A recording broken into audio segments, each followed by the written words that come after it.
Just look at me when I ask the questions. My first question is, can I get your first and your last name, how you spell it? My name is Kendra Harrelson, KrendraHarralson. All right, and you're a combat medic, is that correct? I'm a retired combat medic. Okay, all right.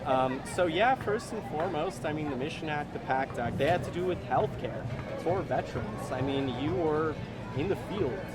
How important is healthcare for veterans? How messed up can you get out there? So healthcare for veterans is exceptionally important. And that's what we need. It doesn't matter whether it's the Biden administration or the Trump administration. What we need to understand is that our 1% of our veterans that are out there serving our country each and every day, they deserve to be taken care of. And the last thing that we need is for them to come home and be concerned about their health care. When we look at what we're going through now, sometimes for behavioral health, you can be 6 weeks out from the time of identifying that you need an appointment to the time that you actually get a screening for an appointment. Do you see what I'm saying? Like when a veteran is in crisis, that's the last thing they need is to be waiting 6 weeks when you really might only have 2 hours. So the fact that where our healthcare is at right now, where we're at with our VA, those are things that should be very, very important to any administration that we have at this time, because our veterans are dying at a rapid speed. Our women veterans are the fastest growing homeless demographic in the United States right now. Those that are affected by domestic violence are even soaring through that much further. Anything that we can do for veteran health care needs to be done now, because American soldiers are our war fighters. They are our fighting machines, and if we can't invest in our military and we can't invest in our future, then how are we supposed to maintain being the top country in the world? Got it. And I mean, with the Mission Act and the PACT Act, they did help reducing times for veterans to see basically healthcare providers. Also providing better healthcare for those exposed to chemicals and things like that. But I mean, what needs to be done? What have you seen that you thought that's just not right, that there should be coverage for this type of thing? We need to ensure that our veterans that have been discharged on, that have less than honorable discharges and so discharges that match that, are still able to be seen. Just because a soldier had a problem during their enlistment doesn't mean that they should not be allowed to have our health care.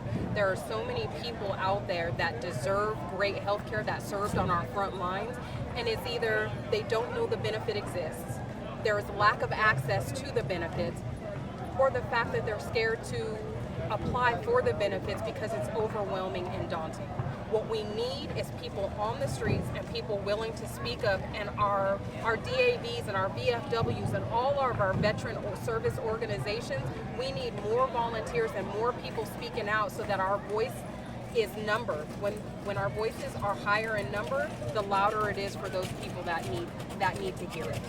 Got it. And you mentioned, I think that it struck a nerve with me, some of those that became homeless, right, female veterans. Do you think mental health is covered enough by the VA?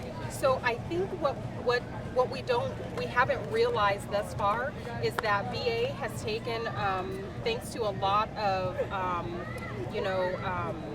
people speaking up to Congress and the House and their local representatives, such as Jazz Booth, we have taken a housing first approach. And what this means is that people are finding housing for these homeless men and women veterans, because what it does is it helps to decrease some of the exacerbation of symptoms that happens because of being homeless. So my mental health may be in the tubes, in the tanks, because I don't have a home, and I'm doing all the things that I feel like I need to be to have a home, but I'm just not getting there because of lack of access, lack of resources, lack of voice. And so getting people into the proper housing opens doors for them to be able to be properly treated, and to be treated in a healthcare facility in a state of more relaxation, because they have the first thing that they need. And it's working in layers: housing, health, and then the rest of our social needs is where we need to work to continue to bring these veterans off the street. Got it. And then what?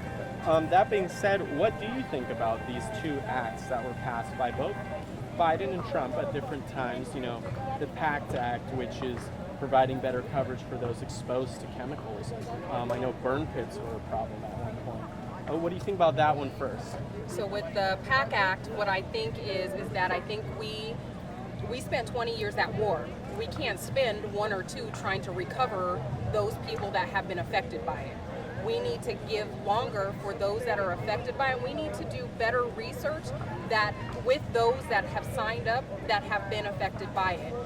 The PAC Act is a great step forward in helping us understand the illnesses and injuries that people are suffering from I personally, being in Iraq and Afghanistan, whether it was being by the poop pond in Afghanistan or having to burn the things that came out of my body, can be disastrous, and they can be catastrophic to our health. And so I understand that, and I need the people around us to understand that, but I also need the veterans that are suffering from issues that come from the PACT Act to understand that it is okay to reach out, and it is okay to sign up for some of these services and benefits. And then the Mission Act, which is, veterans, if they have to drive more than 30 minutes somewhere, they should be able to go to a private provider that's paid for by the VA. I think that is a blessing and a curse in that giving us the open option to see a provider that's outside of the military is wonderful because it gives us a greater sense of the fact that we have freedom of choice. However, where we are, especially here in San Antonio, let's look at behavioral health and mental health.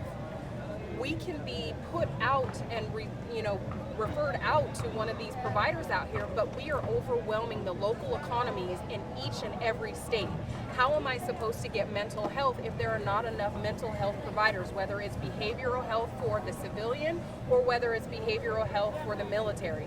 We just have to have enough providers, and we need to be willing to put in the work to educate and draw people in that are willing to be those providers for us. Got it. I think that's good. Can I get her name one more time? Yeah, just your name one more time, first and last, how you spell it. Kendra Harrelson, KrendraHarralson.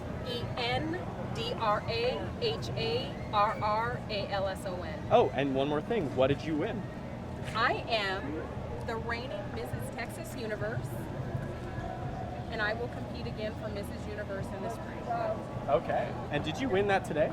No.